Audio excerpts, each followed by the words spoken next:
I'm actually a little embarrassed because the picture up there, I'm wearing the same shirt. I do have more than one shirt. Thank you very much for inviting me to come. I haven't been in Chile since before COVID, so it's wonderful to come back to see people that I've known over many, many years. And I know the last time that I was here, I said I was very impressed with the Chilean industry, how fast it is growing. And of course, you maybe have grown too fast, but even more impressive has been the research that Chile put together over the last 20 years to boost your industry. And the advisors, the consultants, they do a really, really good work. And so it's my pleasure to be here and see the latest work presented by the other people in the conference. Just before we went to lunch, there was talks about some of the pests, the diseases, the pathogens, the viruses. We have a parasite, a new parasite in the United States that I hope SAG will prevent from coming to Chile. It's called the Greater Orange Gringo, Trump. So hopefully you can keep that parasite out of your country. Doesn't affect your market too much. With that, I'd like to talk about advances in production systems, mechanization, ways to reduce the labor cost that Pato spoke about earlier, being a critical point for maintaining profitability when your returns for your fruit are lower. There's automation that we need to consider coming down the road. And if you're planting a new orchard, you need to be sure that your orchard will be able to accommodate that automation. And then we'll talk about covers a little bit as well, because we all know that the climate is changing. And so the more you as growers can mitigate climate change with various orchard techniques to change the microclimate within your orchard, the more likely you will be to be profitable into the future.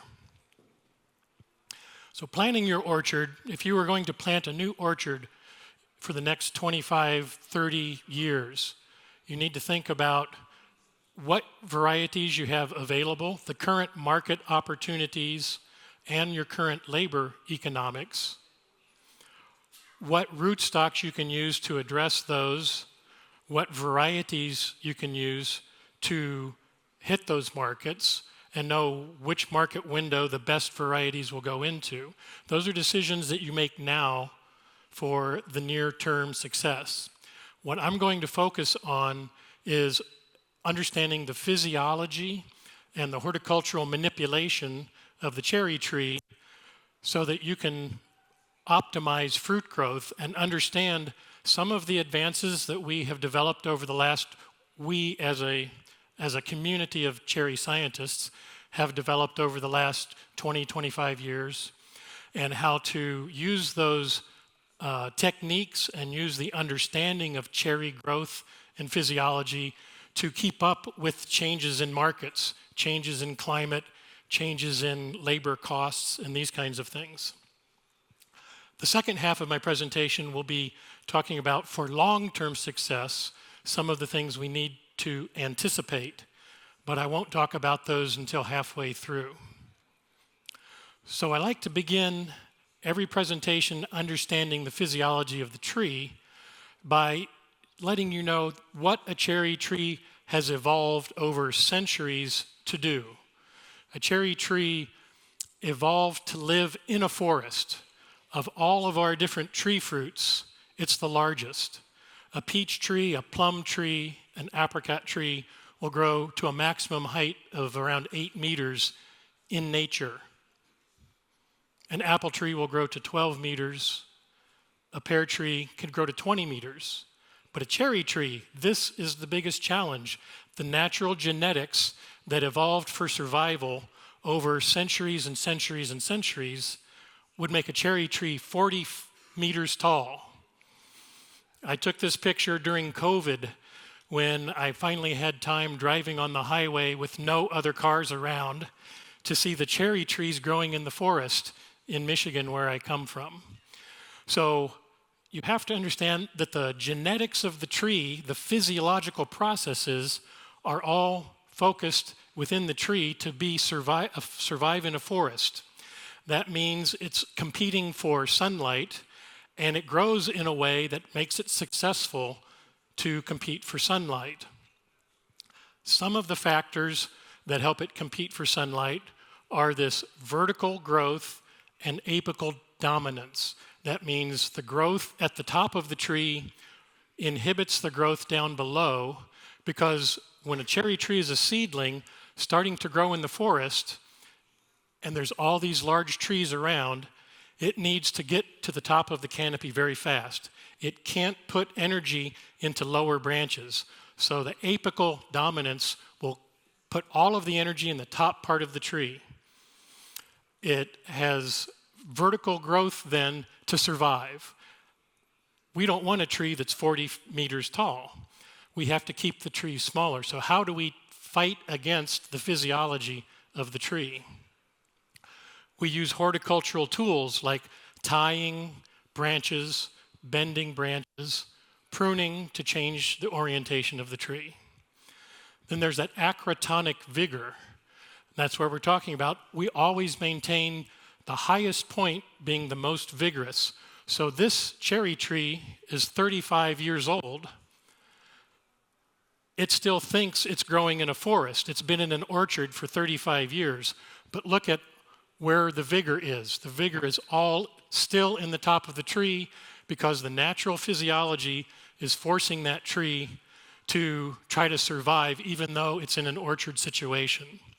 So one of the horticultural tools that we use is we cut that cherry tree when it's young, like a seedling, and start to get branches and different scaffolds.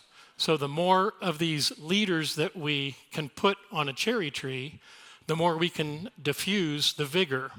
So instead of 40 meters tall, if we have 5 leaders, 40 divided by 5 means each leader may be satisfied with only growing to about 8 meters because we're diffusing that vigor. So it's a very powerful tool that we've used without really understanding why we do it. And you'll see this is where it's led to some really interesting innovations in cherry orchard training systems. The other factor we have to realize is there's delayed reproductive maturity. A seedling tree will not fruit in year number 2. It will fruit after the tree is 7 or 8 years old because it needs to put all of its energy into getting to the top of the forest before it can start putting energy into reproduction of the fruit. So how do we deal with that delayed reproductive maturity? We have genetic tools like precocious rootstocks that we can graft onto and cause the tree to start to fruit in year 2 or 3. We also have horticultural tools. Bending, slowing down growth can help hasten the precocity of the tree. Another thing to think about how the tree grows is how it intercepts sunlight. How is it most efficient? So as we try to make our orchards more efficient in capturing sunlight, translating that sunlight into carbon, into sugar that goes into the fruit, we need to understand how to maximize sunlight and make it most efficient. So if we look at how a cherry grows, because it evolved in an orchard, in a forest, the way those patterns of leaves form are the most efficient way through centuries of genetics to capture sunlight.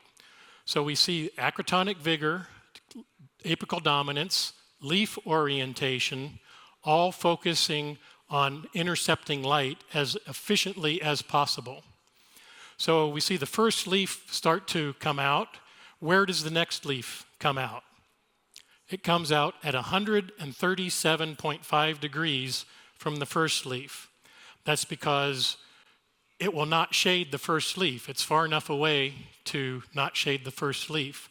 But 137.5 because it also has to not be shaded by the third leaf. So we see that 137.5 degree orientation, which we call a Fibonacci number, the golden angle, occur until we have a complete row of 8 leaves. And you see all of those leaves are capturing sunlight with no shade, essentially. So the tree's natural efficiency in capturing sunlight is to grow vertically and to allow that pattern of leaves to form. So we know how it captures light efficiently. What does it do with that light? How does it capture carbon dioxide? How does that change carbon dioxide into carbohydrates and put them into the fruit? So Marlene Ayala from the Catholic University in Santiago was a graduate student of mine, did this very elegant work. It's award-winning research that she conducted in her graduate studies. She used this system where we could put a little balloon over non-fruiting spur leaves, over the new shoot leaves, or over the fruiting spur leaves. So you see, we'd put over the non-fruiting spur leaves, over the new shoot leaves, or over the fruiting leaves. And what we wanted to do was to introduce carbon dioxide into that little balloon that could be captured with photosynthesis, converted to sugar, and see where does that sugar go? Is that sugar going into the fruit? Is it going into the new shoots? Which sets of leaves are contributing the most sugar to fruit development? Because what we want to do is optimize our fruit sweetness and firmness and texture.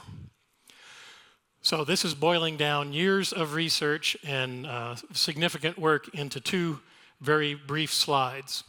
We sampled this experimental setup at 3 stages. Stage 1, before the pit hardens.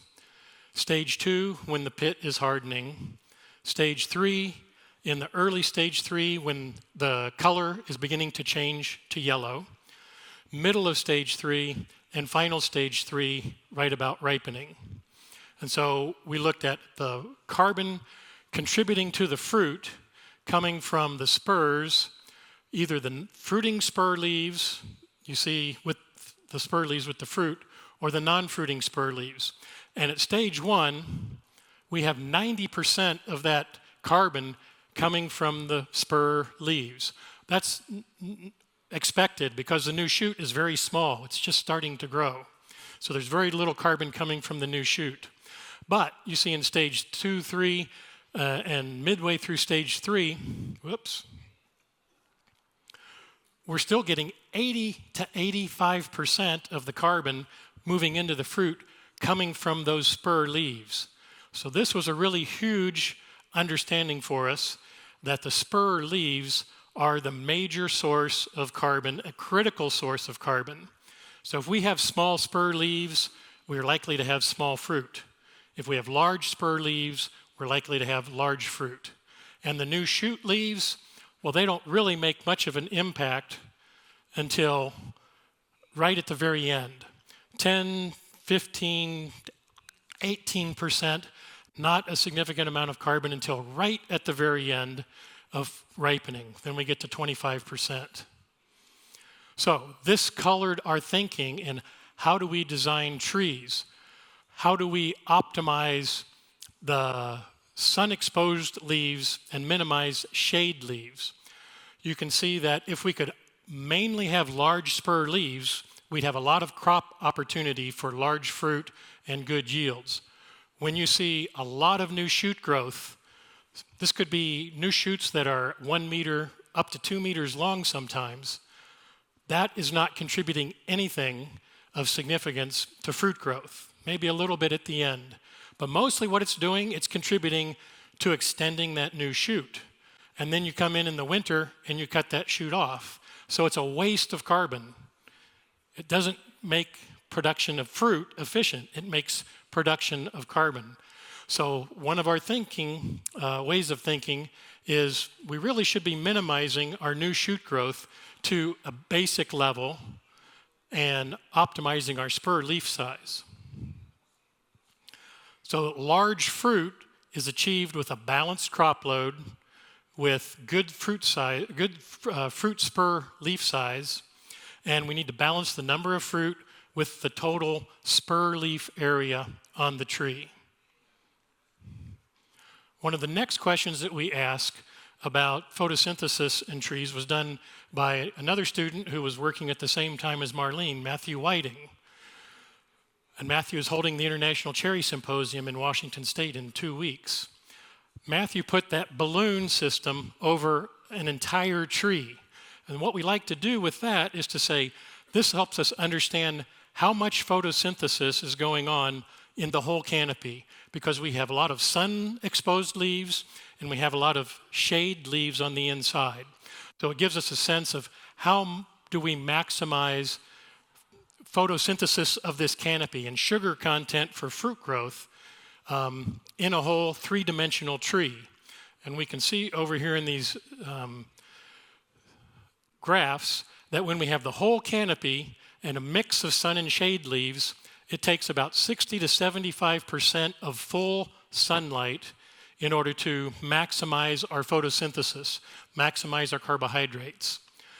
This was a relatively new research technique because normally scientists would just look at a single leaf and say, what's the photosynthetic ability of that single leaf? And with a single leaf, we see that we get about the maximum amount of photosynthesis and carbon formation out of just 35 to 50% sunlight. So there's a big difference between a canopy that has sun and shade leaves and a canopy that has mostly sun leaves. So that led us to thinking about planar canopies, making the canopy as narrow as possible so that we have a very, very high proportion of leaves that are exposed to the sun at some point during the day, and hardly any leaves that are in shade all day long. When we do that, we can maximize photosynthesis of the entire canopy with only about 35 to 50% full sun. What impact does that have on some of our other orchard techniques? Well, that means if we start putting covers over orchards, covers are going to cut out some of the full sunlight. They start out maybe 10 or 15%. As the plastic gets older and gets dirty, that falls lower and lower. And so if you have a covering system over the orchard, whether it's for rain or for shade, and we'll talk about these later, you will get more photosynthesis out of a canopy that is very narrow, that has mostly sun-exposed leaves. So this led to the development 25 years ago of what we ultimately ended up calling the UFO, the Upright Fruiting Offshoots Canopy. This gave us the ability to break down the cherry tree into small units of fruiting spur leaf area, non-fruiting spur leaf, very small, and minimal new shoot leaves. That allowed us to more easily balance that crop load. But I also like to think of it as we're making our photosynthetic light interception much, much more efficient. If we think about solar panels, think about your tree as a solar panel. You can see where solar panels oriented this way would capture lots of sun in the morning, lots of sun in the afternoon. And most importantly, minimize the amount of shade. If we think about the green being sunlight and the dark being shade, with this orientation you get very, very little shade. So that's part of the physiological basis for designing a planar canopy and the UFO ultimately. So I've reached the conclusion, and I've been speaking for 5 to 10 years now, about the orchards of the future need to be planar canopies. As you need to make your trees more efficient, as you need to make your labor more efficient, you need to make your orchards very vertical and very, very narrow. And that way you optimize the amount of sunlight that is exposed and how that is converted into fruit. You can do this in many ways. I just showed you the UFO. If the UFO, we grow it as a cordon down low, and we grow upright fruiting offshoots. Could be 4, could be 6, could be 8, could be 10, could be 12. It's a variable number. One of the beauties of UFO type training is you can create this canopy architecture with any rootstock. It could be a very vigorous rootstock, and you put more leaders on a vigorous rootstock because what you're doing is diffusing vigor. You can also use a semi-dwarfing to dwarfing rootstock and just use fewer uprights, so you're not diffusing the vigor too much. You're just filling that vertical space. But there are other ways. You can do a biaxis tree. They've done a lot of this in Italy. But just think about each of these uprights, each of these leaders as a solar panel. And that solar panel has a set size. So regardless of how many leaders or how many uprights, they were all should be spaced at a very uniform way. The rootstock will depend on how many trees you space. If you space your trees 1 meter apart or 2.5 meters or 3 meters apart. So different planar canopy orchards can be made from single leader trees, but if you do that, you have to have a dwarfing rootstock. You don't want the tree to be too vigorous, or you'll have trouble with that acrotonic growth after the tree reaches its full height. You can do it with 2 leaders, as I just showed you. There you would use, there we go. There you would use dwarfing to semi-dwarfing rootstocks. Because you have 2 leaders, you can go a little bit more vigorous with the rootstock. You can use 3 to 4 leaders, like a palmette. There you would have more leaders, so you just have a more vigorous rootstock. You can grow them as espalier. We've seen a lot of cherries, particularly in Washington State and in New Zealand, that have grown in espaliers. Here, the challenge is you have a single leader, and you don't have a lot of other leaders to diffuse that vigor. You have a lot of branches. And so this architecture doesn't reduce the acrotonic vigor. You find a lot of growth in the top still because you have a single leader. And you have a lot more trouble keeping the lower branches illuminated and fruitful and productive. Or there's the multiple leader UFO, as we've been talking about. And there you can use from dwarfing to fully vigorous rootstocks. So just some pictures here of these different canopies to show you they are being adapted around the world. This is in Italy. This is a dual leader, or they call a bee-balm tree with dwarfing and semi-dwarfing rootstocks.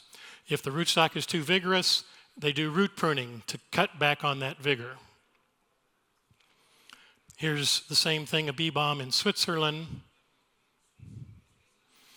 Here's in my research orchards in Michigan, the multiple cordon UFO. We have trees spaced at different spacings, Gisela 5, Gisela 6, Gisela 12. But all of these you can see, particularly in this nice shot, just how narrow that canopy is. All of the fruit is nicely exposed to sunshine. All of the leaves are nicely exposed. And it's the way with all of these. Here's a UFO orchard in New Zealand. They probably have more new UFO orchards in New Zealand than anywhere in the world, something like 250 hectares. You can grow the trees in a V or a Y, but you see the common thread is each of those sections of the V or the Y architecture are very, very narrow for that optimized light interception. That's in Canada. This is in Michigan in my research orchards. Here's in New Zealand, the espalier. So even with the tree totally different design, with horizontal branches, not vertical, you still see the narrowness is the key factor here. And here's a espalier in Canada in a V system. Here's a V system in the USA. So those are factors that take us to where we are today. The next half of the talk is to talk about where are we going, what can we anticipate, and what are the techniques and the technologies that we can do to hopefully still be profitable and productive in 25 years. So first of all, we need to think about labor costs. Costs never go down. Labor costs only ever go up. And labor availability in the US is becoming more and more difficult to find good, skilled labor. To be able to tell a person how to, well, and Pato mentioned this earlier, that to send a crew out to do thinning or to do pruning, it's impossible to oversee all of them. So you need a system that is relatively simplified. So the availability, the skill level, and the cost of labor, we need to think about that now when we're planting the orchard that will still be profitable 25 years from now. The potential impacts of climate change in extremes. Are we in a spot that is only going to get hotter and sunburn becomes an issue where it never was before? Are we in a chilling area that is currently low chill, and if it gets hotter, it'll be really, really low chill, and we have the wrong varieties? We may need to mitigate with some sort of covering system to help improve the chilling during the wintertime. These are the types of climate change issues we need to think about. In Michigan, we worry about more and more rain during harvest, higher incidence of rain cracking. And then we need to anticipate how to utilize the advances in orchard technologies that are coming along faster and faster, particularly with things like artificial intelligence, AI. So in terms of labor efficiencies, this is a nice study that Matt Whiting did with a student of his at Washington. He looked at the amount of time it took the same pickers to pick 1 kilogram of fruit. So kilograms per minute, they picked more than 1 kilogram, but the average was presented in kilograms per minute. And you see a traditional open center tree, which there are still some of in Washington. You pick just under 1 kilogram in 1 minute. What they call central leader, a single leader, you saw single leader trees in some of the earlier presentations. That improved the picking efficiency by 45%. KGB, which we also talked about in earlier presentations, improved it by 54%. So you could pick 50% more fruit in the same amount of time simply by changing the architecture of the tree. So that's a big efficiency and cost savings. But you see the UFO was 100% more efficient. When you have a very narrow canopy, it's so easy to pick all of the fruit. You can even pick the fruit from one side. You don't have to go to the other side of the tree per se. So whether it's UFO, whether it's any of these other planar canopies, that's the beautiful efficiency that you'll see from the life of the orchard. Much more efficient for humans to pick and prune. There's another system that is relatively new. You might have seen it a little bit here. This was in New Zealand. It's called the pergola system. And the interesting thing is it's a planar canopy. It's very flat, but it's horizontal instead of vertical. And so it takes much more training because a cherry wants to grow vertically. So you see the production is all going to be laid out horizontally on these branches, on these wires. And it's very easy to pick the fruit from underneath if you're not tall like me and you have to duck under the wires. But what's the cherry tree doing? It's doing what it naturally evolved to do. So that's going to take you more work, more labor to tame that natural growth of the tree and try to bring it down to the unnatural horizontal level. So you can see it makes a really nice orchard, beautiful orchard, and picking is very efficient if you're going through picking the fruit. But the labor cost to keep it that way is much higher than when we look at vertical growth. So, understanding labor, anticipating labor, preparing your orchard for labor. The next question is preparing the orchard for climate change. So what are the key climatic issues that need to be solved? And these vary from place to place. For us, I mentioned, it's probably rain. So we need to protect against the increasing incidence of damaging climatic events. We find we get 10% more rain now than we did 25 years ago in the wrong time of year when it can cause cherry cracking. Or are we protecting from birds or from spotted ring Drosophila suzuki, etc., other diseases? Covers can help us with those factors. So what are all of the different factors that a cover can help you mitigate potential problems? When you can figure out if you're solving one problem or you're solving 4 problems, That will also help you understand what you can afford to pay to create a cover to meet those 4 needs. So rain cracking is certainly key. We could talk for an hour about rain cracking and all the intricacies of that. But protecting from rain not only keeps the fruit from cracking, but it also reduces disease. It can almost eliminate bacterial canker if you keep the rain off of the tree throughout the growing season. Any kind of cover system cuts down on the wind. The wind will increase evapotranspiration, increase water use, increase bruising of fruit. So that's a benefit if you can reduce that. You can cut down on hail. You can protect a little bit against frost. So this is another value to protect against fruit or tree damage that a cover can give you. You can protect against sunburn, reduce the winter chilling in the wintertime, reduce the sunburn in the summertime.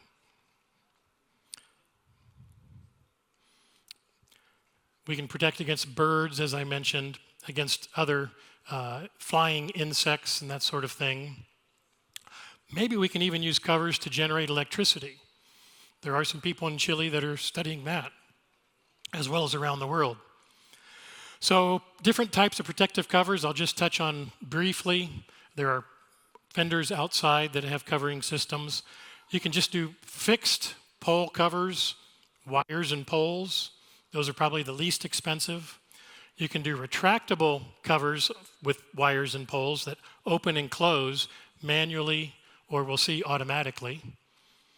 You can use high tunnels to cover the entire orchard and cover several rows and together cover an entire orchard. There's whole orchard covers, such as netting to protect against birds. But this can't be used in places like Michigan because we get snow, and snow would collapse a whole orchard netting.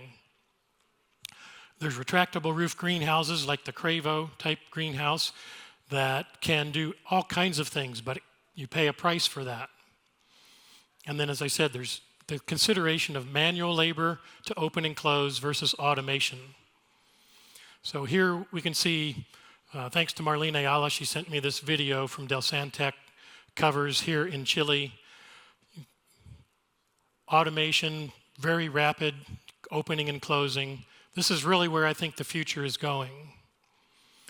Here's another system out of Italy. This is the Vivanti system. Again, you see very rapid opening and closing. This is beautiful because it allows the trees to get full sunlight when it's good and allows you to cover when it's bad, which could be when it's raining or could be late in the afternoon when there's too much sun and you might get sunburn issues. So anytime you can automate a covering system to open and close, it helps you optimize your environment for the future. But when we put a cover over at any time, we need to realize we're changing a lot of factors. We change the air temperature. It can affect frost risk. It can affect growing degree days. We have to worry about too much heat in the summertime. That's why it's nice to have an automated opening and closing. We change the precipitation, so if you're preventing rain from getting to the fruit, you're also preventing rain perhaps from getting to the roots. So you have to optimize your irrigation for this situation. The light quantity and quality changes. You filter out ultraviolet, you filter out some of the photosynthetically active radiation and other wavelengths of light. The humidity can be higher or lower than outside. That can affect your evapotranspiration. And as Juan Herzel talked about, evaporation can affect the uptake of nutrients. So anytime you put a cover over, you have to manage specifically for that situation. Know how that's going to affect not just your precipitation, your wind, your light, but also how the tree uses water and how it takes up nutrients.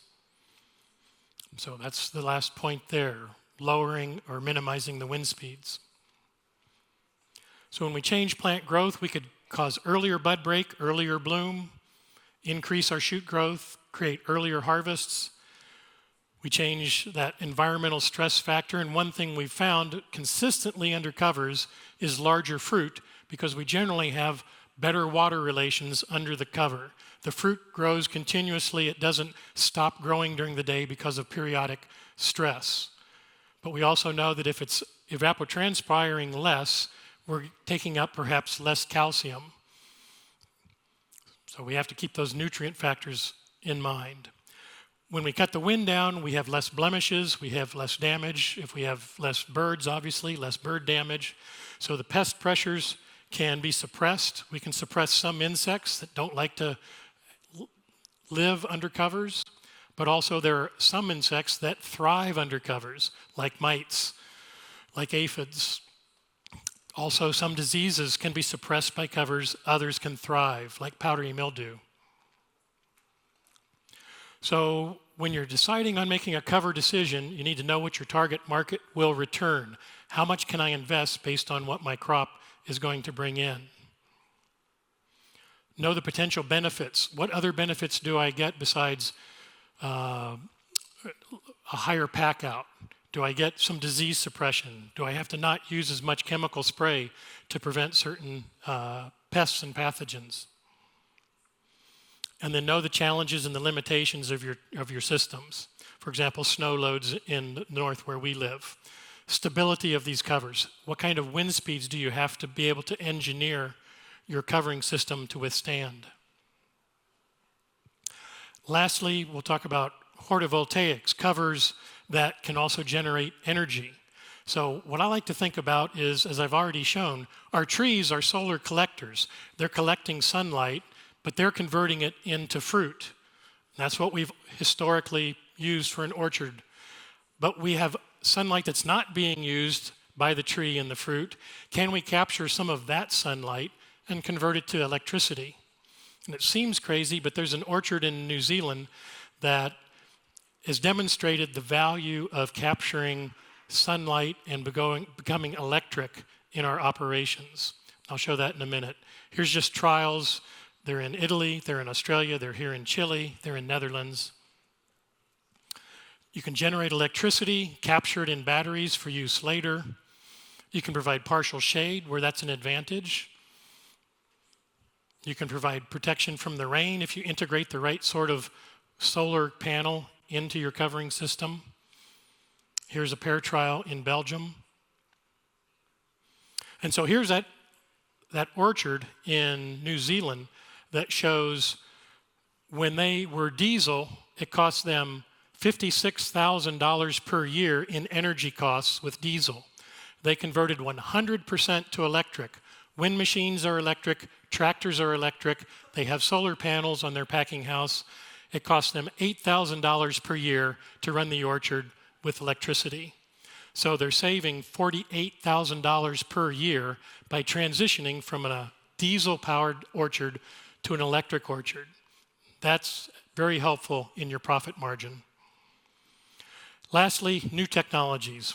We have platforms, we have hedgers. These all make our labor much, much more efficient. We are now moving into the realm of orchard imaging and mapping, camera sensors that will go through the orchard, detect where there are fruit or where there are flowers or where there's disease, and turn the sprayer nozzles on and off so that only the targets get sprayed with whatever spray material you're using, whether it's pesticides or thinning chemicals and that sort of thing for managing your crop load. Electrostatic pollination. Matt Whiting has worked in Washington State to improve fruit set in years when the spring climate is poor for bee pollination, or when one pollinizer variety and the crop variety don't overlap well in bloom because the winter chilling was unusual. So if we can control that risk, we can increase the consistency of our cropping.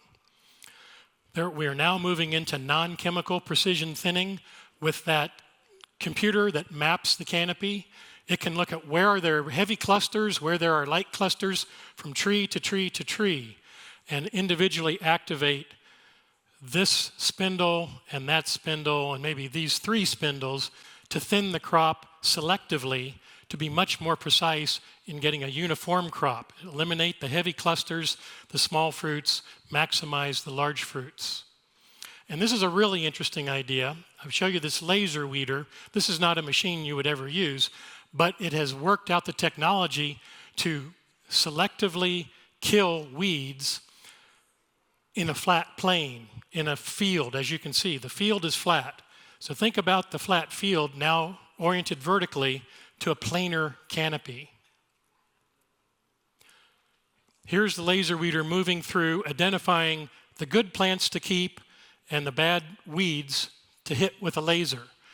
Can you just imagine a machine moving through your orchard that is mapping where the flowers are, and the laser hits the heavy clusters and kills some of the flowers, and it doesn't hit the other flowers? So you are selectively thinning, you're not using chemicals, you're using artificial intelligence and imaging and sensing. So I predict, this is not here yet for trees, but I predict it will be in 5 years, maybe 10 at the most. There's also studies going on now for non-chemical control of certain pathogens, certain fungi, maybe some bacteria. That's using ultraviolet light. And the ultraviolet light exposes the plants and kills the spores or kills the bacteria solely through the illumination of ultraviolet.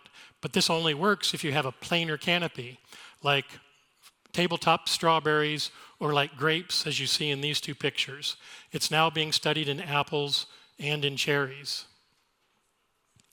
So these are my conclusions. To be competitive 10 years from now, and still competitive 20 years from now, the orchard you plant today must create a planar fruiting wall canopy of some type, must be equipped to mitigate climate change, because climate change is here and it will continue to change, and be ready to utilize new technologies as they are developed. These planar canopy fruiting walls optimize your light harvest efficiency physiologically. They produce competitive yields. They optimize your flavor and firmness with full exposure of the sun to the fruit. They simplify balancing that crop load, and that allows precision technologies to be introduced. They optimize worker efficiency. They optimize worker safety, putting workers on platforms as opposed to carrying ladders and fighting in and out of a three-dimensional canopy. It can reduce some pesticide use and environmental impacts. It facilitates covering systems more readily, and it facilitates those imaging, sensing technologies and robotics somewhere down the road. So I hope I've given you a lot of things to think about, some considerations when you have the opportunity to plant your next orchard, just what you might want to take into mind to keep it efficient, keep it productive and profitable 10, 20, 30 years from now. Muchas gracias.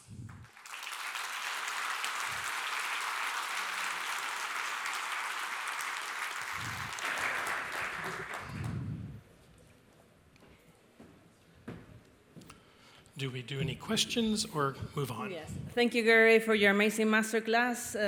Now we'll have a couple of questions from the audience. So, si hay alguien que tenga alguna pregunta para Gregory, tenemos la traducción simultánea. Bienvenido, puede levantar la mano, nos podemos acercar con un micrófono.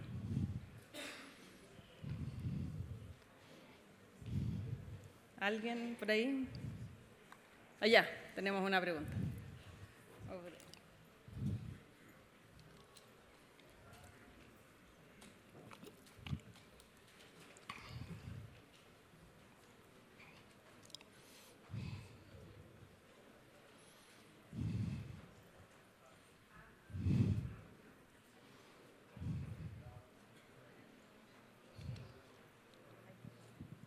Aló.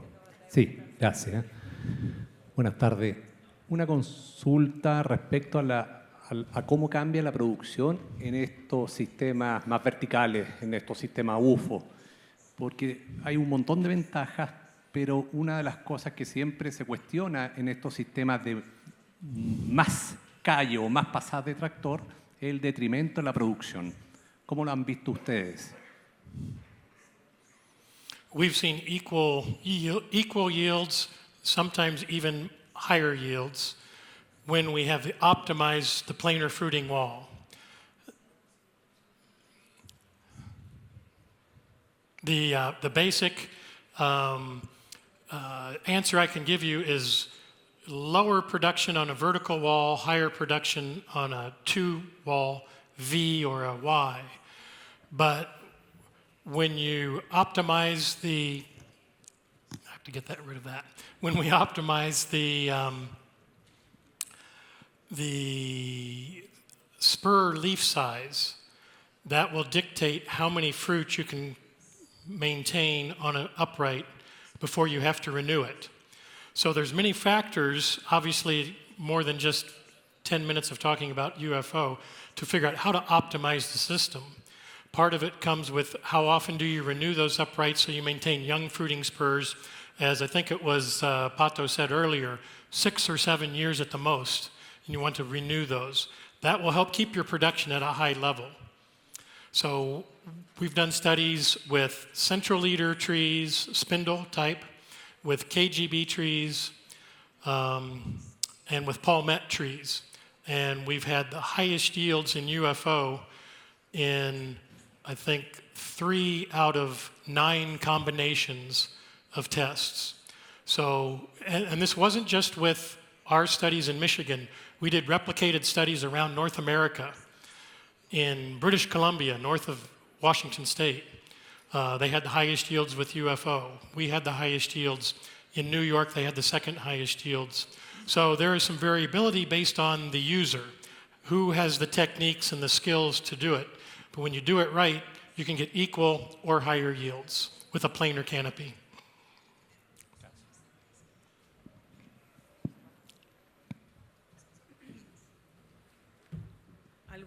¿Alguna otra pregunta por allá?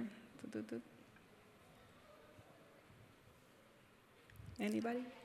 Allá.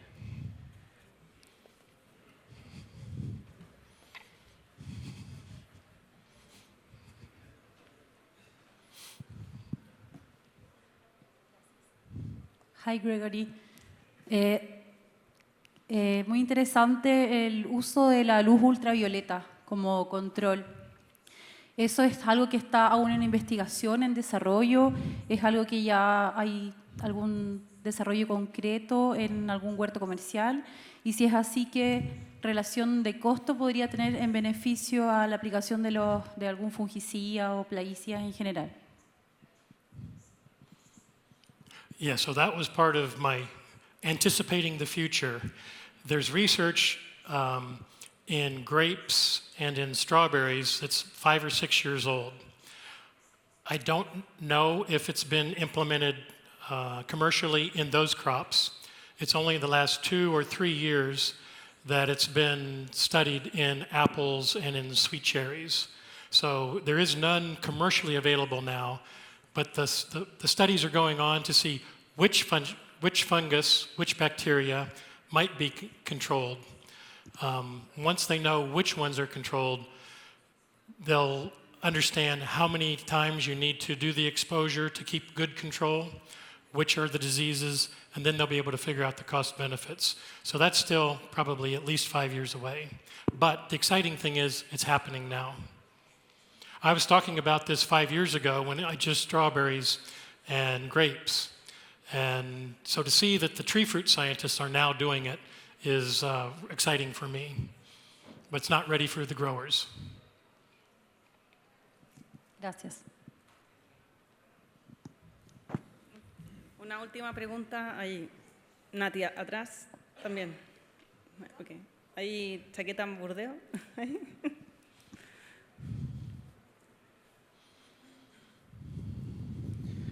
Hello, thank you for your presentation. With having a structure of UFO or a planar structure, have you seen more abiotic stress in the plants? Because we have another crops here, mostly apple, with a problem when we have these planar structures. So that's a great question. It depends on the local location, because as I was saying, if too much sunlight, if sunburn can be an issue, all of that extra sunlight in a planar canopy could be too much. It may increase sunburn of the fruit. It may increase what we've seen in New Zealand with UFO is when you create the cordon in the second year, that flat wood suddenly being exposed to strong sunlight can create some sunburn, and then in the wintertime, bacterial canker comes in. So the solution for that was to paint the cordons white to reflect sun, and that's only a problem where you have really cold winters, because the sunburn occurred in the wintertime there, as opposed to sunburn on the fruit that would occur in the summer. So it's true that in areas with really intense sunlight, that planar canopy optimizes light interception. It might be too much. So if you're putting a canopy over, then you have the potential to reduce the too much sunlight. So every location needs to be matched with the soil, the climate, the sun, the training system, etc. So there's no one training system that will fit every situation probably. Okay? Thank you so much again, Gregory, for your presentation.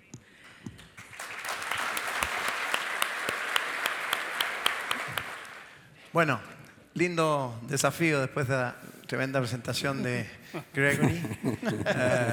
Hablar de los sistemas de conducción en huertos de Chile, digamos. Pero hay harto que conversar y que resolver, así que vamos a tratar de abordarlo. Gracias. Bueno, lo primero para Oscarito, ya, vamos a partir con usted. Gracias. Desde el punto de vista de los costos o eficiencias de la mano de obra, ¿cuáles serían para ti o cómo te han sido para ti los mejores sistemas de conducción de cerezos en el país? Bueno, primero gracias por la invitación a este panel, digamos. Y agradezco también la presentación del profesor Lang, porque nos dejó la puerta absolutamente abierta, digamos. Y claramente, y cada vez me convenzo más que son los sistemas bidimensionales o sistemas lineales los que representan las mayores ventajas para el uso de la mano de obra. Absolutamente. El profesor Lang habló principalmente de la cosecha, pero también tenemos muchas otras labores que hacemos en los huertos y hemos visto como las podas, los raleos, pero principalmente la poda, que los sistemas tridimensionales, hablemos de ejes centrales, son mucho más complicados de manejar si no se les llevan una muy buena estructura. Dar las instrucciones y controlar. En cambio, los sistemas lineales trabajan mucho más de acuerdo a nuestro cerebro y nuestra vista. Nosotros trabajar líneas, digamos. Y eso aumenta significativamente la eficiencia de estas labores. El rendimiento. Pero también hay una buena noticia, que los sistemas tridimensionales, hablemos de eje central, podría ser los UFO también, los KGB, pero principalmente el eje central, que es el que más manejamos, lo podemos llevar a un sistema lineal en cada rama. Cada rama manejarla como un tubo, le llamamos las ramas tubulares, las ramas simplificadas. Y eso nos ayuda muchísimo, digamos, a que la eficiencia de las labores sean mucho más alta. Como digo, y que las instrucciones además sean muy simples y el control sea simple de las labores, que es uno de los grandes desafíos que tenemos, que nosotros damos la instrucción y después vamos a controlar y vemos los errores que se han cometido. Exactamente, el sistema lineal de todas maneras sabemos que gana, ya sea en lineal en el árbol o lineal en las ramas. Exacto. Las grandes conclusiones que hemos sacado. Sí.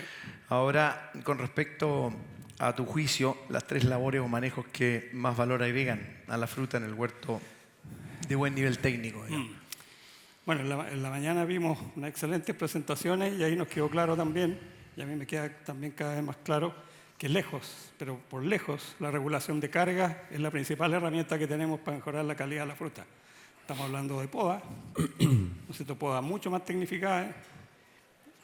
Hace un tiempo recuerdo un productor que le damos todas las instrucciones clarísimas y el que era ingeniero dijo, vamos a hacer una poda cromosómica. O sea, como que iba a cortar hasta el cromosoma.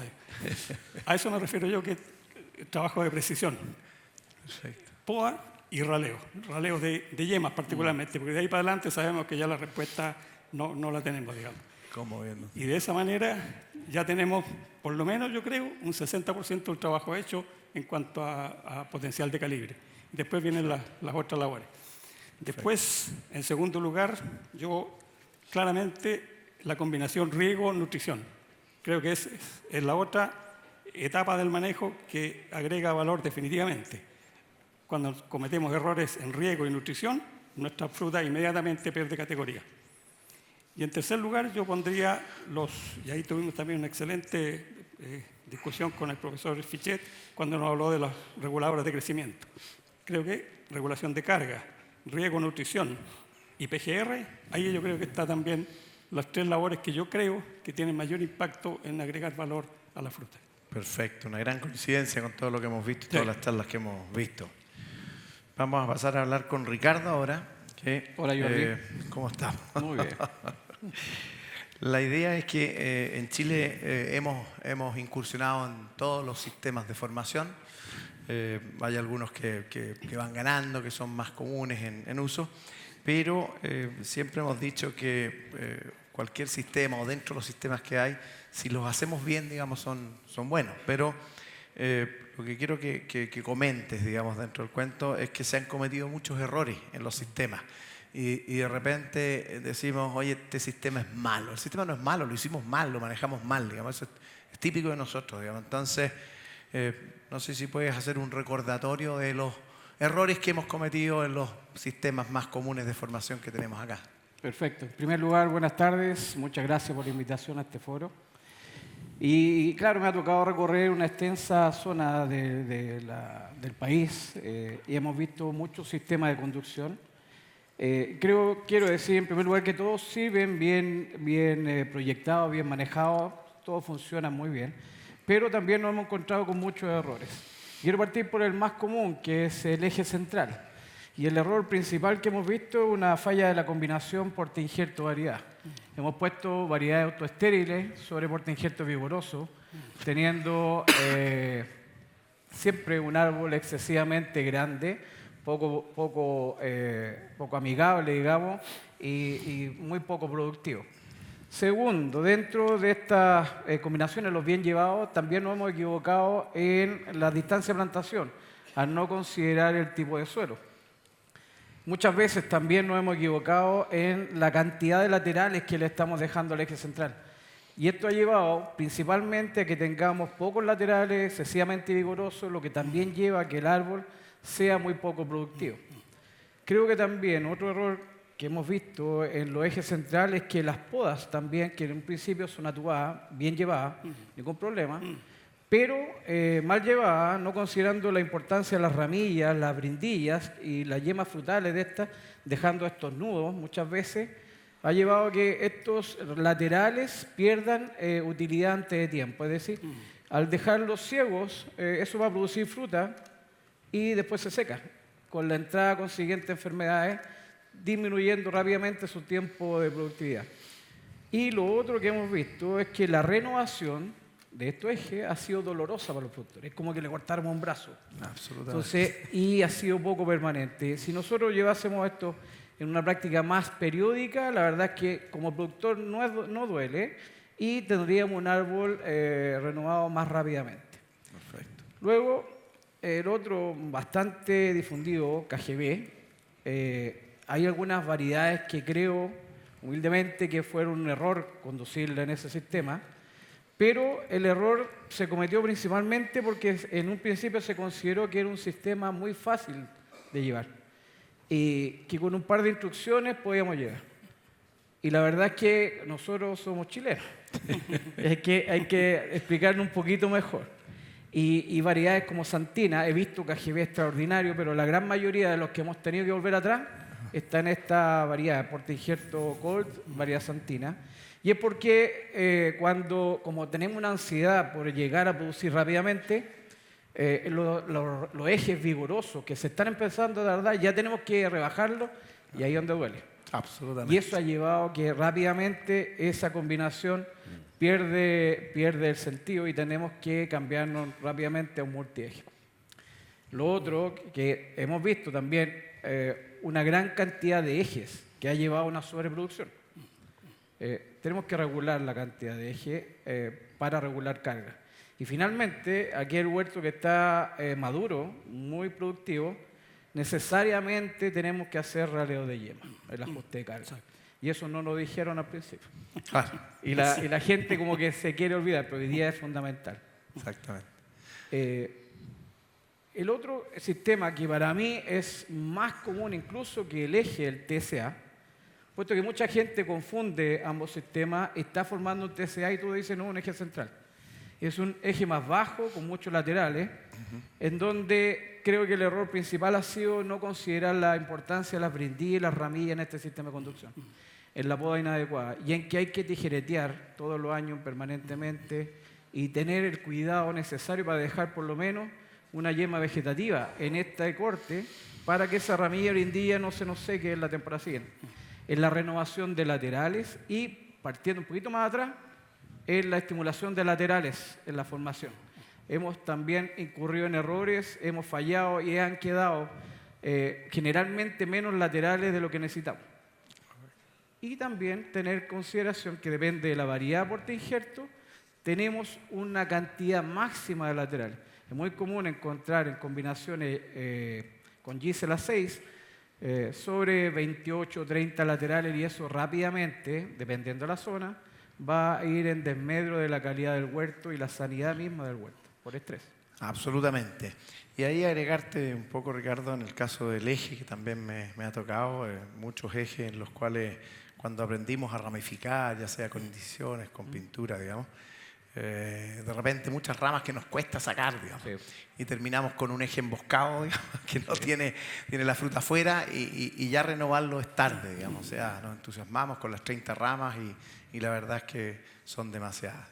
Y en el caso, agregar del KGB, el momento del rebaje, uno se entusiasma en querer producir rápido, digamos, y deja menos laterales de los que logran el equilibrio final con el suelo, que ahí vienen otras preguntas más adelante. Correcto. Entonces, agregar esos errores que han sido errores, pero Totalmente de acuerdo. en general todos los sistemas creo que si los hacemos aplicadamente, como dice nuestro amigo Patricio aquí, digamos, llegan a buen término, digamos, podemos obtener buenas producciones, digamos.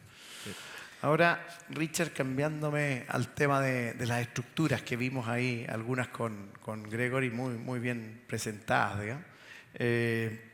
Con respecto a las estructuras que partiste trabajando muy temprano desde las mallas, te fuiste a los plásticos y hiciste mucha investigación en los diferentes tipos de plásticos primero que teníamos.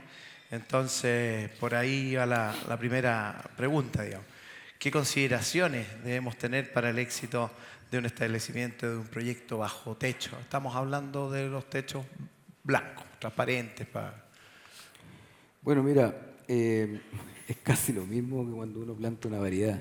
Hay que considerar el clima y el suelo.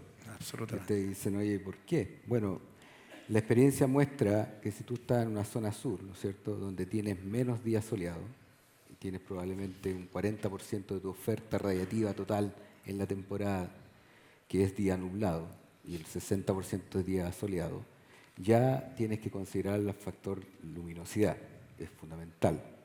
Y segundo, si estás en condiciones de distinto suelo, distinta materia orgánica, eso te puede llevar un ciclo vicioso al final, que si pones una cobertura que no tiene la transparencia adecuada de transmisión de luz, a que genere un sistema vicioso, con exceso de vigor y con problemas. Hoy día lo estamos viendo en Osorno, por ejemplo. Osorno, ¿no es cierto?, esa zona hoy día, muchos productores de cereza están teniendo problemas de falta de azúcar en la fruta, y que tiene que ver mucho con eso. O sea, tiene que ver con que antes de elegir un material hay que considerar la variable climática, qué condición de radiación tenemos en esa zona. Chile es un país que tiene la producción de cereza de Ovalle hasta Chile Chico, o sea, tenemos una variación de oferta radiativa importante, y además las condiciones de suelo, materia orgánica. Entonces, todo eso, si tú no consideras esa variable, puedes cometer un error importante. Poner un plástico de un 30% de sombra en esa condición te genera un círculo vicioso, exceso de vigor, y finalmente te cuesta mucho, ¿no es cierto?, entrar a generar una cereza, por ejemplo, con un nivel de azúcar adecuado, que es un problema que estamos viendo. Entonces, es fundamental eso, el clima y el suelo. O sea, hay que tomarlo en cuenta antes de establecer, elegir un material de cobertura, creo yo. Lo que sí siento que estamos faltos, Richard, y que te lo planteé, digamos, al principio también, era que la oferta que teníamos en el mercado era variada y sabíamos que había diferencias potentes. Todavía es. Y cada vez más, digamos. Entonces, ahí es donde nosotros tenemos que tener como mayor conocimiento o acceder a pruebas Sí, de todas maneras, los plásticos en el país para decidirlo. Sí, digamos. de todas maneras, o sea, yo creo que hay variables de transmisividad de luz que determinan todo. O sea, por ejemplo, algo estaba comentando Greg hace rato, ¿no es cierto? La transmisividad de luz fotosintética. Tú a veces los plásticos se le agregan ciertos aditivos más que a otros, por ejemplo, del famoso aditivo anti-UV. Correcto. Y la radiación UV sí tiene importancia en los procesos de la planta, tiene importancia en la actividad de la abeja, ¿no es cierto? Porque las abejas tienen capacidad de visibilidad mayor en ese espectro para detectar los órganos nectarios, etcétera. También tiene importancia en la transmisión de luz fotosintética. Al final siempre nos hablan de transmisión de luz, pero lo importante aquí es la luz fotosintética, la luz que sirve para que la planta haga fotosíntesis, que eso es súper importante. Hay un factor ahí que no se ha considerado y nosotros hemos detectado algunas diferencias en la relación de luz roja, rojo lejana, que normalmente los productores no le dan importancia, pero hay ciertos materiales también te cambian esa relación. Y sobre todo, por ejemplo, si el material está mucho tiempo digamos, en el campo, el material se va dañando, las rafias van perdiendo capacidad de transmisión de luz y va cambiando ese componente. Y esa relación es súper importante porque activo e inactiva, ¿no es cierto?, la actividad de un fitocromo, algo fisiológico de base, que hace que los brotes sean más largos o más cortos, digamos. Y eso te puede generar problemas, digamos, de crecimiento de vigor excesivo, etc. Entonces, hay que, en mi opinión, tenemos que tener en cuenta la ficha técnica. O sea, ¿cuál es la ficha técnica que me entrega el proveedor? Ya, transmisión de luz, mínimo un 80%. Condiciones de baja luminosidad como el sur de Chile, 85, ojalá lo más transparente posible. ¿Ya? Correcto. Y ya más hacia el norte nos tendremos que ir con porcentaje de sombras más altos, porque hay más radiación. O sea, porcentaje de luz difusa. La luz difusa en el sur de Chile no te sirve de nada. Porque si tienes días nublados, las nubes aportan más luz difusa que el plástico. Perfecto. Por lo tanto, la luz difusa va a ser más importante en la zona norte. Entonces, el porcentaje de luz difusa va a ser relevante más al norte. Al norte. ¿Te fijas? Porcentaje de transmisión de luz ultravioleta. La termicidad del material. O sea, un material que tiene mucha termicidad, más del 85%, 90%, puede ser importante para adelantar cosecha porque te genera más calor. Pero también puede perder más rápidamente el infrarrojo en la noche y puede generar problemas de helada. Entonces, todos esos son elementos que hay que considerar, digamos, al momento de elegir un material, digamos. La duración, Richard, que siempre estamos hoy, este plástico dura 7 años, sí, 7 años en forma física, pero lo mismo que tú dices, digamos, la transmisividad y también, digamos, la transparencia, digamos, van cambiando porque estamos haciendo aplicaciones debajo de los plásticos, se van ensuciando, digamos, Sí, entonces claro. tienen una vida que de repente no es la que No, la que- eso es súper importante. la Son unas resistencia. rafias que realmente ya no están con la transmisividad original. Entonces, ahí lo que hay que hacer, bueno, está el tema del costo de la reposición de material, que no es bajo, digamos. Estamos hablando de costo alto. Pero también hay que empezar a hacer manejo, no sé si lo vamos a tocar después en otro punto, pero hay que ajustar los manejos bajo las coberturas. O sea, tenemos que monitorear, ¿no es cierto?, cómo van los nutrientes, cómo va el tema hídrico, tenemos que hacer ajustes del riego. Hemos aprendido de eso, ¿ah? Ya varios productores lo hacen, los ajustes de poda, ¿no es cierto? De repente cómo calibramos la aplicación de ciertos reguladores de crecimiento para frenar un poco el crecimiento de la planta. Entonces tenemos que ir entendiendo que esto es una planta distinta y tiene que funciona distinto, por lo tanto tenemos que ir ajustando los manejos bajo Y tenemos esta el ejemplo condición. en esta temporada que muchos de los plásticos que se usaron y los faldones que ponemos hoy día por los bordes hicieron que tuviéramos una entrada al escenario mala, con frutas blandas, lo dijo la Jessica, Sí, digamos, claro. producto de esta, asumo el plástico, pero no asumo el manejo que tiene que tener el plástico. digamos. ¿Te Sí, no, fijas? el tema del ablandamiento de la fruta, yo creo que a nivel global ya está demostrado, digamos. Hay muchos estudios publicados ya Absolutamente. que demuestran básicamente que la fruta se ablanda bajo cubierta. Y de hecho, dependiendo del tipo de cubierta, también se ablanda más o menos. Por ejemplo, los plásticos en general, ¿no es cierto?, de polietileno, de baja densidad, ablandan más que un plástico de alta densidad. Eso también está, nosotros hemos publicado trabajo en arándano, en otras especies. Y ahí el trabajo está en la apertura y cierre también. Si hay posibilidad de automatizar esto, como mostraban acá en las imágenes, ¿no es cierto? Mostraba Gregory. Hay que definir los puntos críticos donde te conviene abrir, ¿no es cierto?, para recuperar un poco más de firmeza. Nosotros hemos hecho ensayos y efectivamente tú eres capaz, ¿no es cierto?, de abrir, por ejemplo, si abres de desde el estado cuaja hasta fruto pajizo, que es un momento donde si no tienes lluvia, podrías eventualmente recuperar un poco más la firmeza de la fruta. Entonces, yo creo que también son temas que hay que trabajar. O sea, los niveles de la nutrición mineral bajo cubierta, o sea, los niveles de calcio, de nitrógeno, potasio, pero para eso hay que hacer monitoreo. O sea, yo creo que es fundamental también este tipo de sistema. Tenemos que aprender de los productores de tomate. Los productores de tomate que trabajan bajo invernadero han avanzado mucho en esto. Y hoy día los invernaderos de tomate hacen un monitoreo continuo de todo. Porque las variables ambientales y la variable planta, juntando eso, tú puedes hacer un mejor ajuste. Y sacan en los tomates manejos. duros, así que Claro. no vamos a decir que no. Sí. Hay una parte genética también, ¿eh? Sí. Eso, de todas maneras. Eso. Vale, Richard. Oye, Patricio, en relación a los mismos sistemas de formación, siempre hay que considerar variables como algo ya esbozó Ricardo, digamos, en cuanto a esa relación porta injerto variedad y tipo de suelo y clima que tenemos, digamos. Con respecto a ese tema, quería que desarrolláramos un poquitito más el... Bueno, desde la partida de las cerezas, yo creo que aquí en Chile los primeros huertos se plantaban a una muy baja densidad. Me acuerdo haber visto huertos que eran de 330 plantas por hectárea. Hoy día ya hemos incluso en algunos casos del uso de los portainjertos Gisela 5 que se usan más hacia el sur. Ya vamos incluso en 2.000 árboles o 2.500 incluso en algunas situaciones.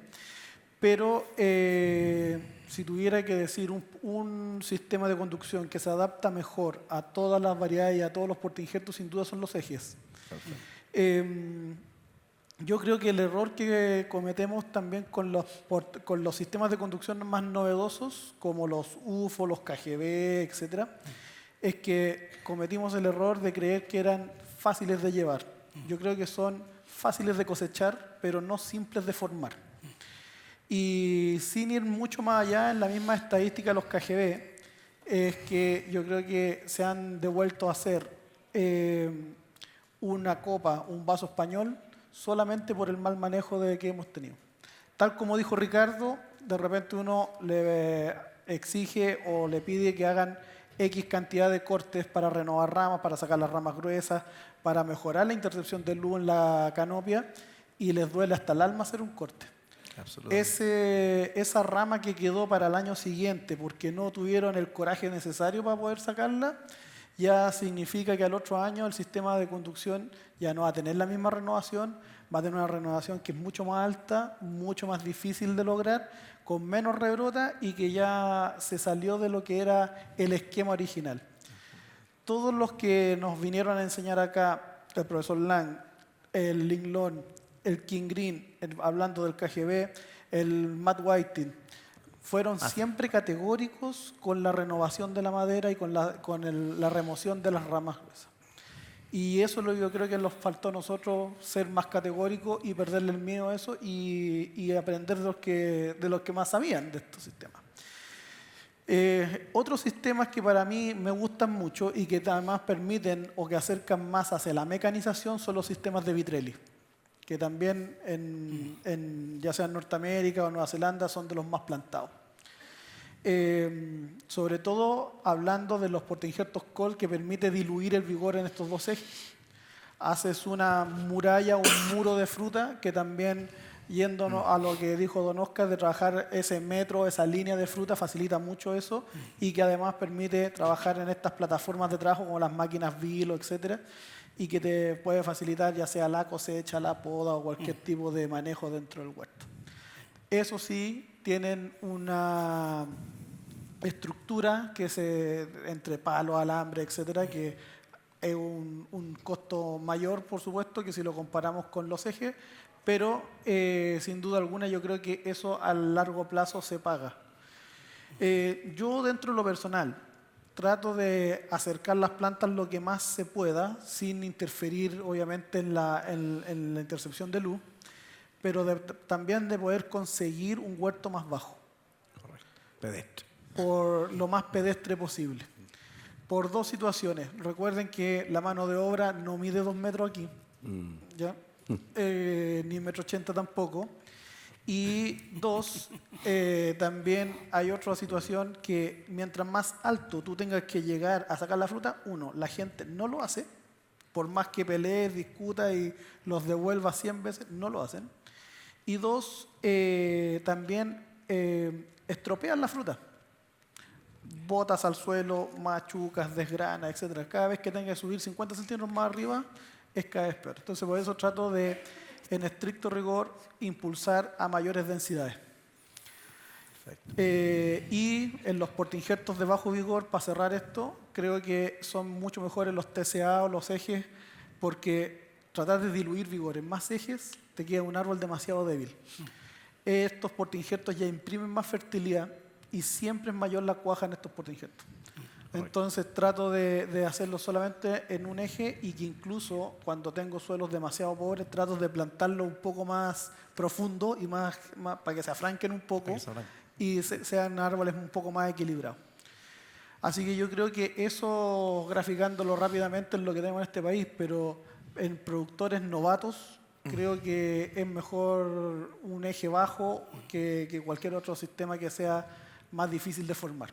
De todas maneras, y buscar quizá la relación con el portainjerto para el suelo que tengo y poder competir con esa realidad, porque las escaleras, sí, las usamos y todo, pero valen desaparecidas. Por ahí un caso, se nos cae alguien de una escalera y la demanda te puede parar la cosecha 30 días. Digamos. Cierra la faena ahí. Es muy complicado. Hoy día cada vez más, al principio no entendíamos a nuestros amigos californianos cuando nos hablaban de que para ellos la escalera era prohibitiva y nosotros no hay problema acá. Hoy día tenemos el problema ya hace varios años acá, así que tenemos que insistir con estos huertos pedestres, digamos.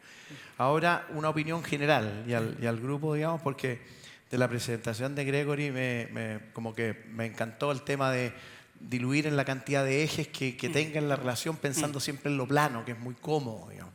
Entonces, y a nosotros nos ha ido mal, en realidad. Yo reconozco con el UFO, Gregory, nos ha costado un poquitito manejarlo, digamos. Conozco uno muy bueno, pero es uno.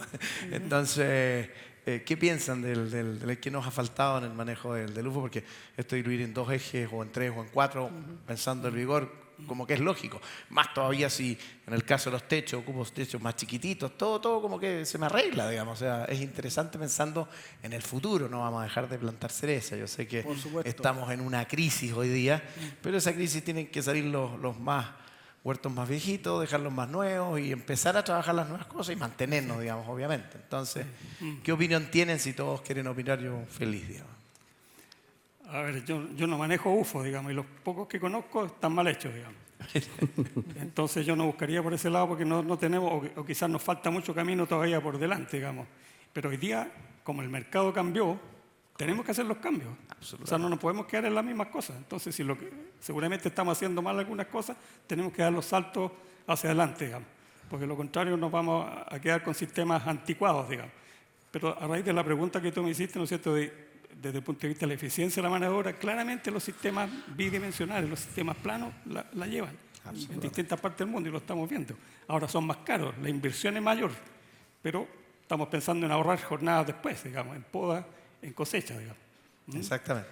Y los precios claramente nos están diciendo algo, digamos, lo que nos están pagando, como dicen los economistas, en el precio está toda la información. Hay que saber sacarla. Absolutamente, en el mismo raleo de yema que estamos promoviendo en algunos casos, digamos. Claro. El raleo de yema en una copa o en un eje, digamos, cuesta bastante más que una cosa lineal, digamos. Así que, Richard, tú querías agregar algo. Sí, un poco conectando el techo con la... Yo creo que yo voy a hablar más de la eficiencia fisiológica. ¿Ya? Yo creo que lo que presentaba Greg es súper importante entender que todos estos procesos se gatillan con la fotosíntesis. O sea, aquí lo que necesitamos son sistemas que ojalá que todas las hojas estén realizando su óptimo de fotosíntesis. Y en ese sentido, este sistema te permite una mejor distribución de luz, que es fundamental. 137 grados. Va. Claro. Ahora, la experiencia, si tú metes esto en el concepto de techo, automáticamente tú bajas ya el porcentaje de transmisión de luz. Entonces, claramente, cuando estás con un sistema que no tiene una armonía ideal desde el punto de vista de intercepción de luz interna, es decir, que es un sistema demasiado vigoroso, con hojas que están de la mitad hacia abajo muy sombreadas, si además le pones un 20% o 30% más de sombra, es muy difícil sacar un potencial ahí en esa planta. Entonces, claramente cuando estás con estos nuevos sistemas de techo, imagínate un panel fotovoltaico que genera más sombra todavía. Si el gran problema del panel fotovoltaico es la sombra que generan. Hoy día muchos se están quebrando la cabeza en distintas partes del mundo porque la sombra que generan estos paneles es mucha sombra, digamos. Claro, generamos electricidad, pero le quitamos luz a la planta. Claro. Entonces, ahí estos sistemas planares, ¿no es cierto?, con mayor eficiencia de intercepción de luz por hoja, son fundamentales. Básico. Eso te lo puedo... Buen punto. Ricardo, tú querías Sí, agregar algo me ha al tema. correspondido ver algún UFO que estaba en vías de formación y la verdad es que nos costó bastante llegar arriba. De verdad requiere ser bastante metódico para poder llegar, diferenciar bien los laterales o los ejes que van a poder llegar de los que no. Y también me ha correspondido trabajar con aquellos que ya están formados, bastante bonitos, pero si nos descuidamos en el ajuste de carga nos pasa la cuenta inmediatamente. También hemos visto que cuando se debilitan demasiado se empiezan a formar dardos sobre dardos, los que vimos el año pasado, los dardos tipo coral. Y no solamente con un raleo de dardo logramos revertir, aprendimos a golpes. Hay que hacer raleo de dardo y raleo de yema para poder equilibrar ese árbol.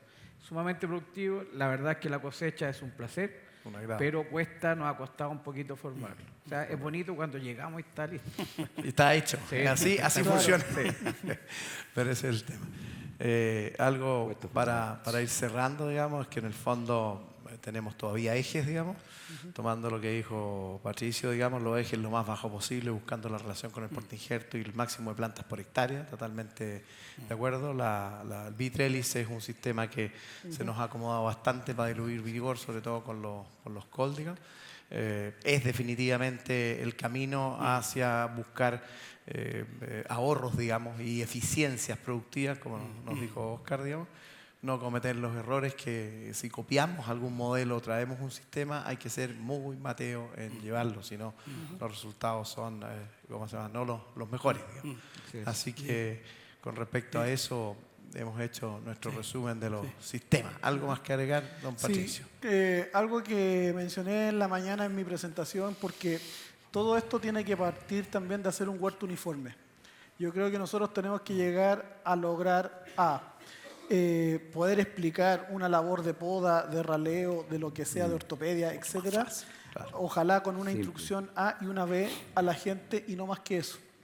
Cuando ya le sumas demasiadas instrucciones, ya esto no queda bien. Y a mí me pasa en muchos huertos que voy a dar una pauta de poda o cualquier manejo y esta es la pauta de poda para el árbol normal, este para el árbol seminormal y este es para el que está a punto de morir.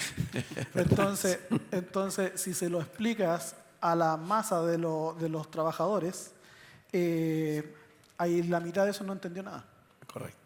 O sea, buscar la uniformidad de tal manera de facilitar también las labores, digamos. Exacto. Lo mismo que comentaba la Melanie en la mañana. Comparto mucho de algunos comentarios neozelandeses de que ojalá idealmente poder explicar en un árbol o en una rama lo que uno necesita hacer. Salvaje. Y que fuera así para todo el huerto. Y eso yo creo que tiene que partir desde que plantamos algo. Exactamente. O sea, las instrucciones más simples que no pasen de 3 puntos, digamos, se pueden llevar a cabo más todavía en un sistema uniforme. Los conteos, los dardos y las yemas, que nos decía Melania también, todo es más fácil, digamos. Ahora es re fácil decirlo, nosotros aquí quedamos felices, pero llevar a hacerlo al campo, algunos todavía somos productores, así que... Pero incluso, fíjate, 3 instrucciones yo creo que son muchas. Yo creo que con 2 instrucciones está listo. Si hay una tercera, hay que hacerlo con otra cuadrilla. Perfecto. Exacto. Sí, Y yo otro, creo que... Perdón. No, un tema que lo mencionó Gregory también, que no lo hemos mencionado, el tema genético. Yo creo que estamos muy atrasados en genética de variedades. Para los objetivos que queremos, imagínate una fruta que viaje 35 días o 40 o 50 días, la variedad que tenemos probablemente, salvo, no sé, Lapins podrá ser, pero todo el resto no está dando... Bueno, los cambios en otras especies, Oscar, que hemos visto, las manzanas han sido genéticas, la UMS es genética, o sea, la uva kilos y calibre lo da hoy día la genética, no la genética antigua, digamos. Entonces, no hay que dejar de lado las variedades nuevas, como bien las nombró Juan. Yo quería decir que hay que considerar esta nueva realidad, es que nosotros tenemos una gran competencia entre nosotros también. tenemos que tener huertos muy atractivos para que el cosechero vaya a ganar dinero, Exacto. aparte de producir fruta de muy buena calidad. Y por ende los sistemas peatonales son los del futuro. Los doble ejes, e incluso hoy día para las combinaciones vigorosas, las copas de champán, que tú puedes formarla bastante peatonal, con 2,20 metros, 2 metros de altura. Creo que es para donde debiésemos ir para facilitar las labores y principalmente para facilitar la cosecha. Y con respecto a los doble ejes, algo que me quedó en este tintero, el diseño debe considerar las pasadas entre una hilera y otra para que la cosecha nos quede cerca del cosechero y sea eficiente y también atractivo para este cosechero. Exactamente, exactamente. Nos quedan unos minutos. ¿Qué opina del parrón que mostró Gregory, que tenemos algunos huertos por aquí? Yo cerca de la casa tengo uno incluso. ¿Qué opinan del parrón? Lo dijo Gregory, Gregory dijo claramente, digamos. Me corresponde manejar un par de huertos, sí, concuerdo absolutamente con el profesor. Cuesta formarlo, tengo con el sistema de quiebre y con el parrón tipo parrón de kiwi. Claro. Correcto. Sí, la facilidad de cosecha, pero ojo, es fácil mientras nosotros lo estamos mirando. Porque están cosechando y depositando la fruta en el capacho, pero nos damos vuelta y está Tirando cayendo en el el capacho. capacho. Hay que tener cuidado con eso. Pero creo que es un huerto atractivo, pero cuesta llegar al potencial máximo. Como lo dijo Gregory, va en contra del hábito de crecimiento del cerezo. Sí, o sea, todos los años tenés que quebrar Sí, ramas, digamos, mayoría. Sí, yo creo que, o por lo menos en lo personal, trato que sea lo menos forzado posible. Si no, se vuelve una pelea eterna entre la planta y los manejos que uno estima versus los resultados que necesita obtener. También creo que como esto es un negocio, tiene que ser un huerto que sea relativamente precoz. Me ha pasado en muchas situaciones, ya sea de los KGB o de los parrones mismos, que son poco precoces. Se toman un par de temporadas más en entrar a producir o llegar a expresar todo su potencial productivo, y eso también tiene una parte negativa en los ingresos. Entonces, porque tiene que uno aguantar más tiempo para poder llegar a pagar la inversión o comenzar a pagar en algunos casos. Recordemos también que hacemos muchos negocios aquí con la banca y seguramente muchos de nosotros hemos tenido que ir a sentarnos a hablar con el señor banco para poder plantar un proyecto o hacer alguna cosa. Entonces también no podemos tener un sistema de conducción que se tome 4, 5, 6 años, lo que sea. Y así también con la genética, porque nos ha pasado también con algunas variedades como las mismas arianas que son lentas en entrar a producir. Y yo creo que ahí también entra ahí lo que el tema del control de vigor con los usos reguladores de crecimiento. Absolutamente. Que también habría que tremenda. tomarlo en el proceso de formación de estos huertos. Absolutamente de acuerdo.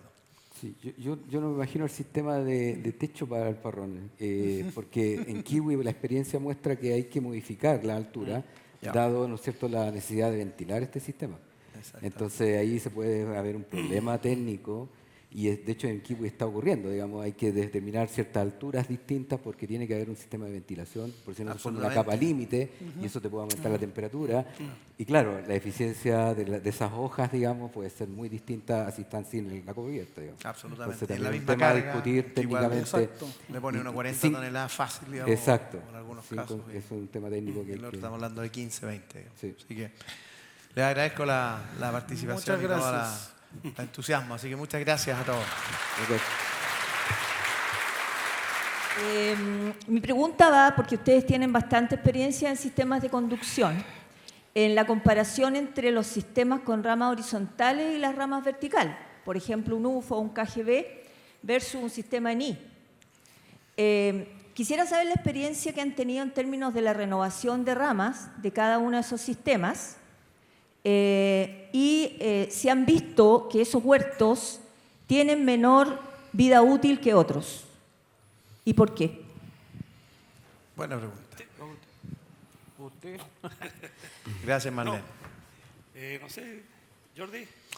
No, dale, Ya. Oscar, si no sigo yo. Bueno, la experiencia Feliz. es cierto, uno de los mayores problemas de estos sistemas planos o bidimensionales es la renovación de ramas, justamente, porque uno forma una cantidad específica de ramas y después donde uno corta una rama, tiene que haber una renovación. Y esa renovación, esos crecimientos nuevos, nunca van a reemplazar una rama completa de las originales, digamos.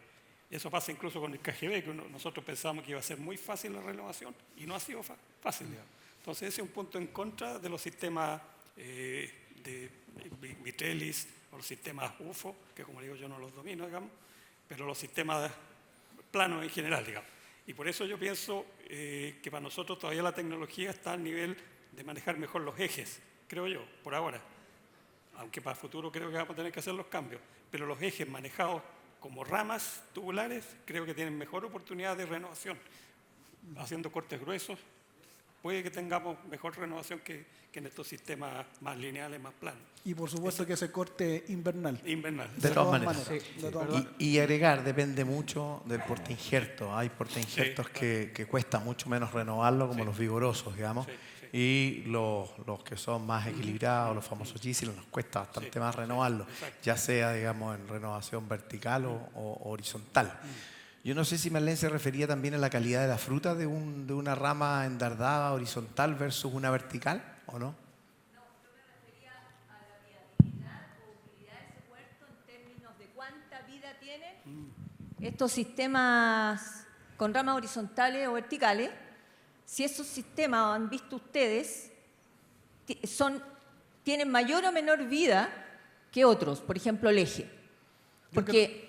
Pregunto, porque como hay muchos sistemas que son relativamente nuevos, ¿cierto? Exacto. Lo que me ha tocado ver a mí es que hay muchos que, como digo yo, se van extinguiendo las ramas.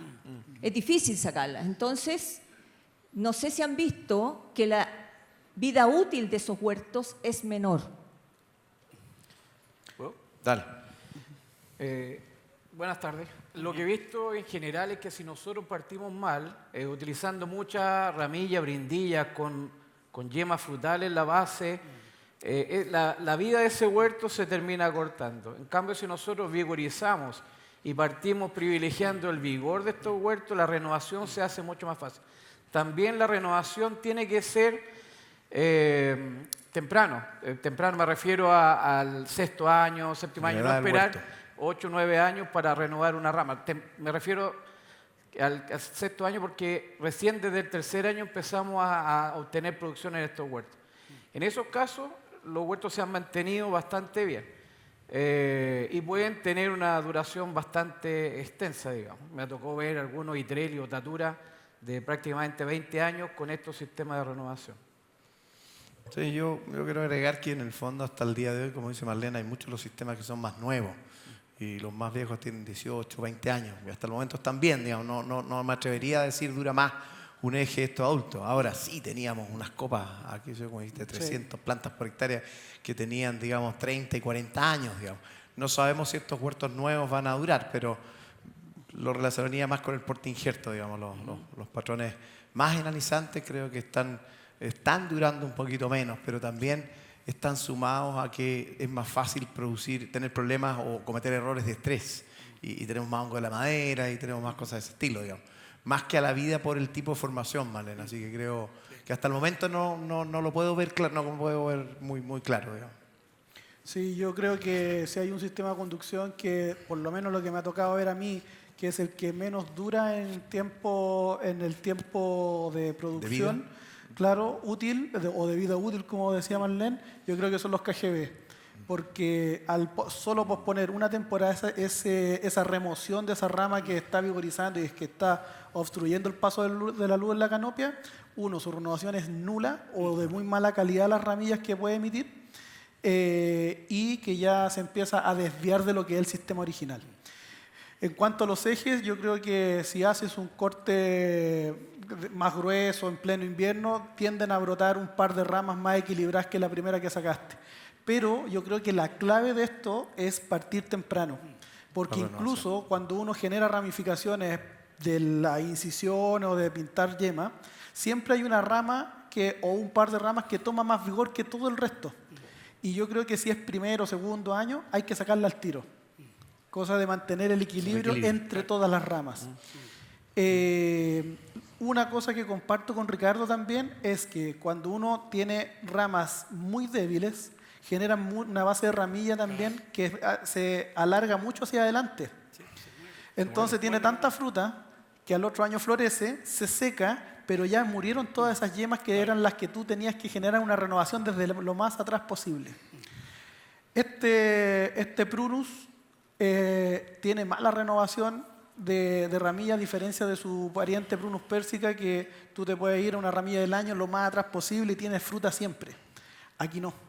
Entonces, por eso creo que uno debería plantar, generar un muy buen eje o varios ejes, si es que se va a ramificar, obviamente, muy buenas ramas laterales con buen vigor, y ahí uno controlar el vigor, para no perder esas yemas de la base, como dijo Ricardo, que sean solo florales, tratar de engolosinarse con un par de cerezas que van a ser, no sé, 1.000 o 1.500 kilos por hectárea y que van a afectar el desarrollo normal del huerto en el tiempo.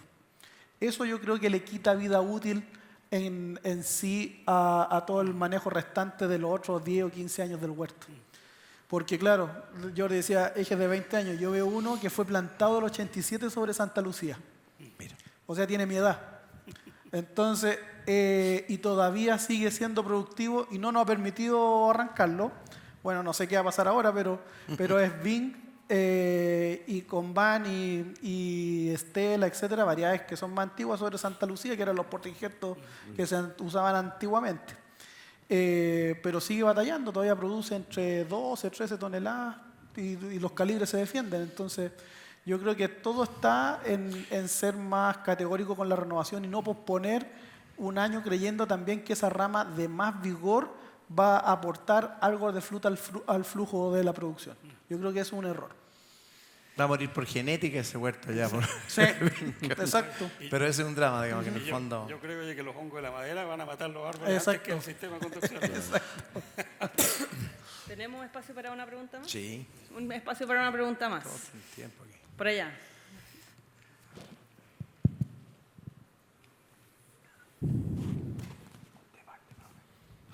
Buenas tardes, profesor Richard. Usted algo mencionó sobre el rojo y el rojo lejano. ¿Qué beneficio trae eso sobre el huerto y cómo lo podemos potenciar? Bueno, yo creo que más relevante de qué beneficio, yo creo que es súper importante tener ese parámetro cuando uno compra un material, ¿ya? Es decir, los materiales, en general, las fichas técnicas, los proveedores no consideran ese parámetro, y es un parámetro que se puede medir sin ningún problema. Entonces, si tú tienes una relación rojo-lejana, el rojo y rojo lejano igual a 1, tú no deberías tener ningún problema en el huerto relacionado con ese parámetro. Pero, por ejemplo, si es una relación baja, 0,8, 0,7, lo más probable es que esa planta va a tender a vigorizar más por efecto sombra, ¿ya? Y eso puede traer problemas que tienes que gastar más en poda, reguladores de crecimiento, y entonces ese parámetro lamentablemente no se está considerando. Y nosotros hemos medido muchos materiales, 0 kilómetros, y varía, ¿ya? Entonces ese es el tema que hay que considerar. Y lo otro, el polvo que ensucia los materiales también lo modifica. Por lo tanto, anualmente uno debería estar, digamos, tenerlo considerado para las estrategias de manejo de vigor que vamos a emplear. Nitrógeno, riego, reguladores de crecimiento, paclobutrazol, por ejemplo, o regalis, etc. ¿Ok? Esos son temas que hay que considerar. Porque muchas veces le echamos la culpa a la sombra, pero ese factor tiene tal vez más relevancia incluso que la misma sombra. La sombra. ¿Ya? Bueno. Perfecto, muchas gracias a los panelistas por acompañarnos hoy día.